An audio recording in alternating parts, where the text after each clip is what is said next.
Assalamualaikum warahmatullahi wabarakatuh. Waalaikumsalam warahmatullahi wabarakatuh. Alhamdulillahi wa kafa, wassalatu wassalamu ala nabiyyi mustafa wa ala alihi wa ashabihi ahli sunnati wal wafah. Amma ba'du. Yang terhormat Bapak Kepala Kantor Wilayah Kementerian Agama Provinsi Jawa Timur, Bapak Dr. Haji Kusuma MHI, Bapak Kabid Pais Kementerian Agama Jawa Timur, Bapak Dr. Andes Muhammad Jadi MPD, Bapak Ibu Kepala Kabid dan Sudi Kantor Wilayah Kementerian Agama Provinsi Jawa Timur yang kami hormati, Bapak Ibu Kasih Pais Provinsi dan Koordinator Pengawas, serta Bapak Ibu Ketua MKMP, PAI, SMA, SMK, Jawa Timur, serta para undangan dan spesialis yang kami hormati. Alhamdulillah hari ini saya dapat kesempatan yang pertama. Tentu kami sampaikan terima kasih yang sebesar-besarnya atas kesempatan dalam lomba ini. Menurut saya lomba ini cukup aneh juga. Awalnya saya kaget dengan idenya Pak Maimun. Ada lomba inovasi tapi dibungkus dalam sebuah cerita atau novel. Kita jadi agak bingung menulisnya. Tapi alhamdulillah kita mencoba untuk menyelesaikan, dan itu adalah ini memuat sedikit praktek baik yang pernah kami lakukan atau yang ingin kami lakukan segera, tapi kami buat dalam sebuah cerita. Tadinya judulnya Surga yang Tak Diimpikan, karena di situ ada cerita yang berkaitan dengan poligami. Akan tetapi setelah kami ajukan ISBN-nya itu dari Telaga Ilmu, itu judulnya sudah diubah menjadi Impian Mayora. Impiannya Mayora untuk memiliki seorang putra. Tapi itu adalah bagian dari sisi-sisi fiksinya. Hari ini kami akan sampaikan praktek baiknya saja. Mungkin nanti bisa kita sharing bersama-sama. Yang pertama, di dalam karya ini penting untuk kita mengungkap kembali, untuk kita laksanakan kembali lesson study. Mungkin ini sudah pernah punya yang melakukan, dan saya yakin Bapak Ibu yang ada di sini sudah mempraktekannya. Tetapi dalam rangka dinamika kurikulum yang saat ini sudah diluncurkan, yaitu kurikulum Merdeka, ini penting kita untuk mengangkat lesson study. Lesson study itu berasal dari Jepang. Kita tahu bahwa ini bagian dari program yang lahir di Jepang untuk peningkatan kompetensi guru dalam rangka kualitas pembelajarannya perlu ditingkatkan. Oleh karena itu, kita yang biasanya hanya kolaborasi di dalam perencanaan, kalau lesson study ini kita berkolaborasi dalam 3 tahap. Yang pertama adalah tahapan perencanaan, atau dalam istilah yang kita kenal dengan tahapan plan di slide kedua atau ketiga. Nah, di sini guru bisa berkolaborasi dalam merencanakan sebuah pembelajaran dari awal sampai akhir, dari merumuskan tujuan pembelajaran sampai proses dan sampai pada asesmen. Disinilah para guru bisa berkolaborasi. Yang sangat cocok sebenarnya program ini diterapkan di MKMP, dan kami pernah mencobanya di MKMP Sidoarjo dulu. Dan juga kalau memungkinkan di level sekolah juga bisa dilaksanakan dalam program lesson study berbasis sekolah. Pun kalau tidak mungkin dilaksanakan di keduanya, di MKMPS kita bisa mencobanya, yaitu berkolaborasi dalam perencanaan yang kemudian kita lanjutkan proses yang kedua, yaitu tahapan yang kedua, proses do, yaitu melaksanakan pembelajaran. Jadi kita pilih salah satu guru model untuk menjadi guru yang mempraktekkan perencanaan yang sudah disusun, kemudian yang lain menjadi observer. Jadi yang lain memperhatikan apakah perencanaan yang sudah dibuat pada saat perencanaan tadi Kalau dulu LPP sekarang modul ajar itu sudah terlaksana dengan baik, sudah student center, apakah sudah betul-betul pembelajarannya bermakna, kemudian menyenangkan dan sebagainya. Dan ini diobservasi oleh tim sejawat. Kalau perlu juga mengajak dari guru mapel lain jika itu MDMPS, sehingga mereka bisa belajar bersama dan sharing bersama.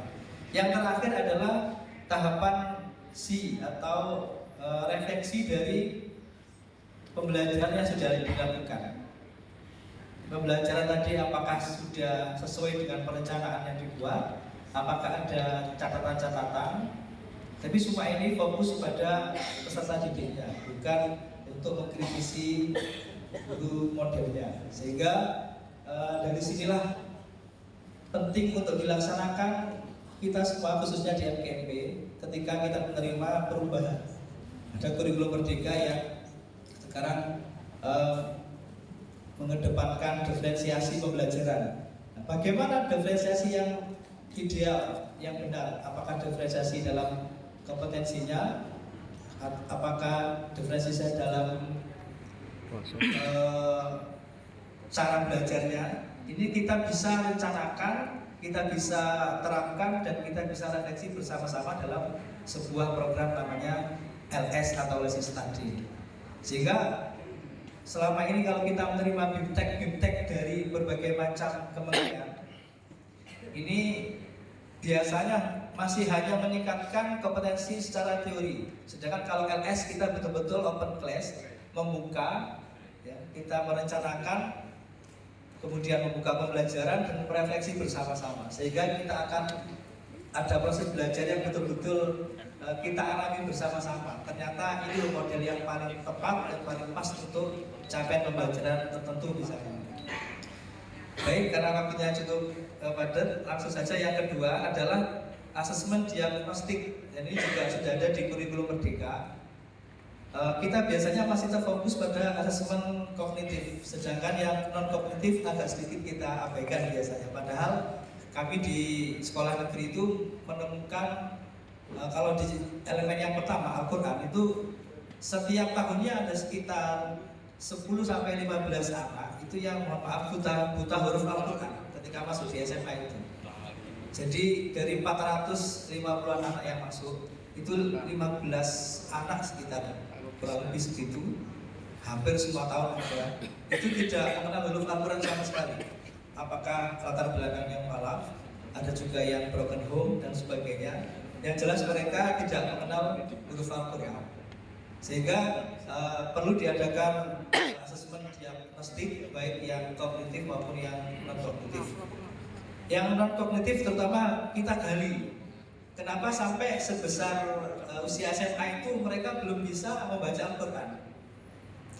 Setelah kita mencoba untuk asesmen ini, ada yang menceritakan bahwa memang kedua orang tuanya tidak pernah baca Al-Quran di rumah.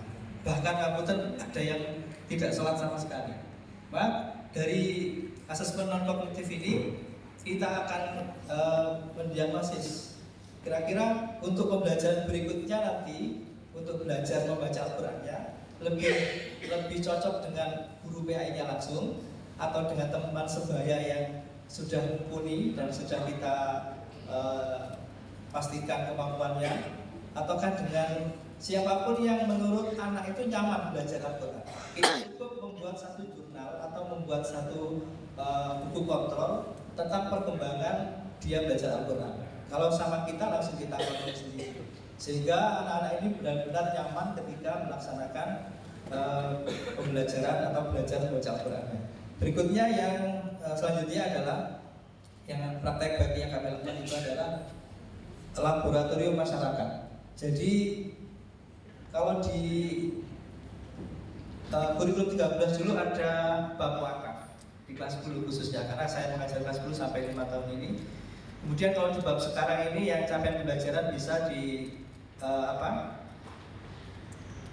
capaian pembelajaran kompetisi dan lomba income. Dulu ketika pada masa kurikulum 13 bab wakaf atau KD wakaf itu anak-anak kita berikan penugasan yang langsung terjun ke masyarakat agar pembelajaran lebih bermakna tentunya. Jadi anak-anak menggali data dan mengobservasi benda-benda wakaf yang ada di sekitarnya. Ternyata ditemukan banyak sekali harta wakaf itu yang belum diwakafkan di hadapan PPIW, dan tentunya hanya lisan dari lisan ke lisan, dan tentunya ini bisa menimbulkan konflik di belakang hari apabila anak cucunya tidak mengetahui kalau itu sudah diwakafkan. Oleh karena itu, hasil dari observasi dan pendataan anak-anak ini sebagai laporan observasi ke guru PAI, dan kemudian bisa kita berikan rekomendasi kepada pemerintah setempat dan juga ormas setempat dan tokoh-tokoh yang terutama nantinya, sehingga mereka bisa mempelajari tindak lanjut apa yang harus dilakukan.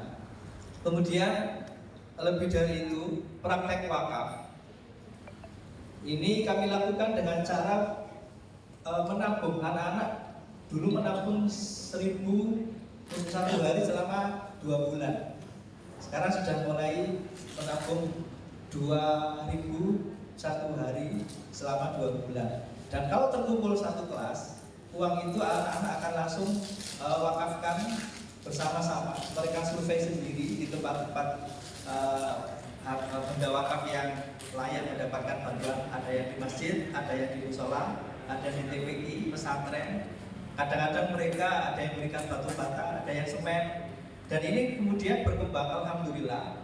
Orang tuanya juga ikut bagian dari proses praktek wakaf itu. Kalau sekarang di cabang pembelajaran yang kompetisi dalam kebaikan, ini bahkan yang non-muslim ikut, karena kita sudah kembangkan kepada tidak hanya wakaf benda yang mati, tapi wakaf produktif.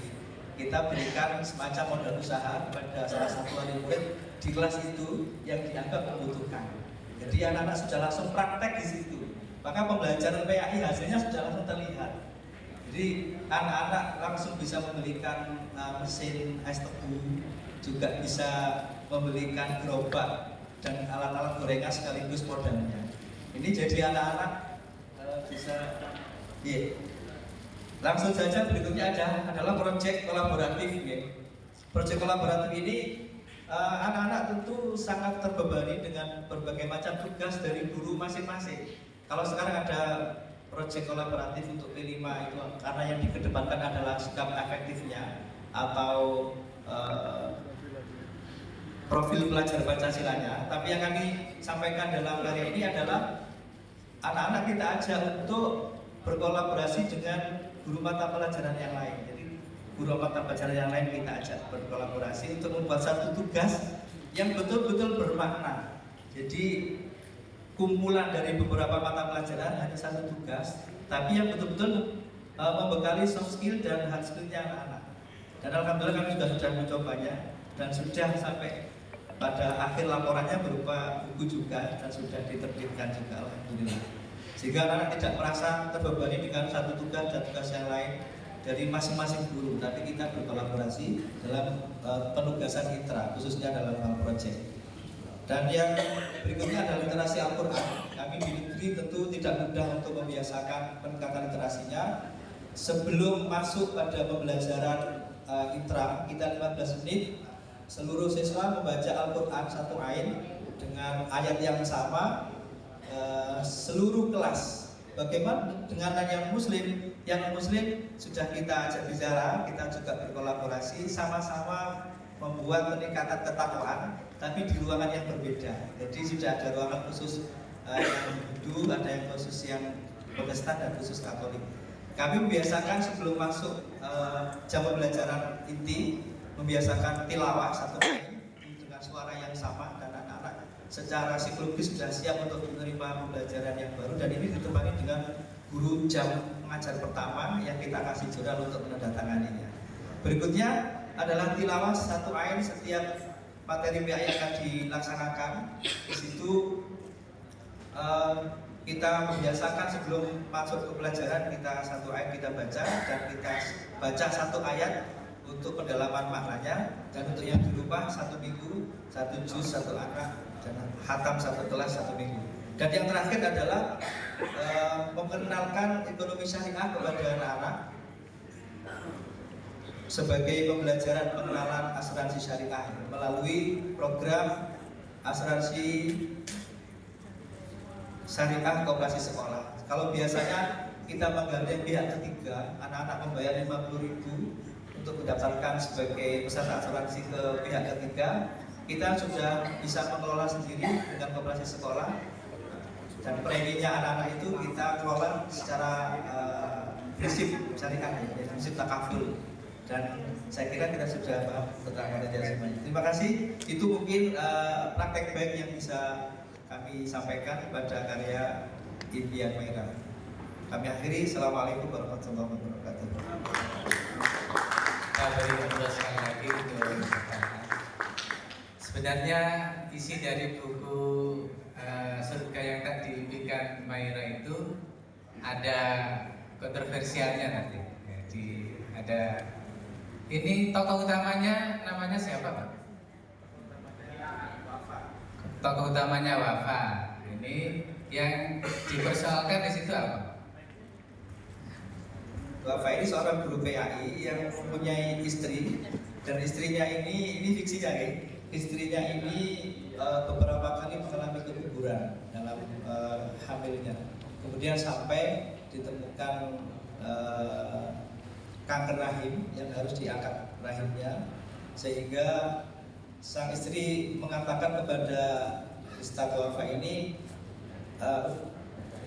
engkau adalah orang yang baik, maka meskipun aku tidak bisa memiliki putra dari darah dagingku, tapi aku menginginkan putra dari darah dagingmu, maka menikahlah lagi. Begitu ceritanya begitu. Ternyata begitu. Begitu indahnya gitu ya.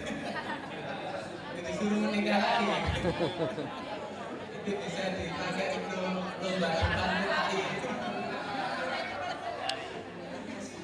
Baik Bapak Ibu sekalian, ini masih terus kita gali dari buku ini. Nanti Bapak Ibu bisa sebenarnya dari masing-masing bab itu saya suruh untuk menyampaikan satu bab satu slide. Jadi satu bab satu slide itu menandakan bahwa di satu bab itu pasti ada kejadian-kejadian yang luar biasa di situ. Itu saja yang dimunculkan sehingga menarik gitu ya. Kalau paparan tadi itu ini praktek baiknya, praktek tidak baiknya tersembunyi. Baik, kita lanjut pada presentator yang kedua, Bapak Budi Suli.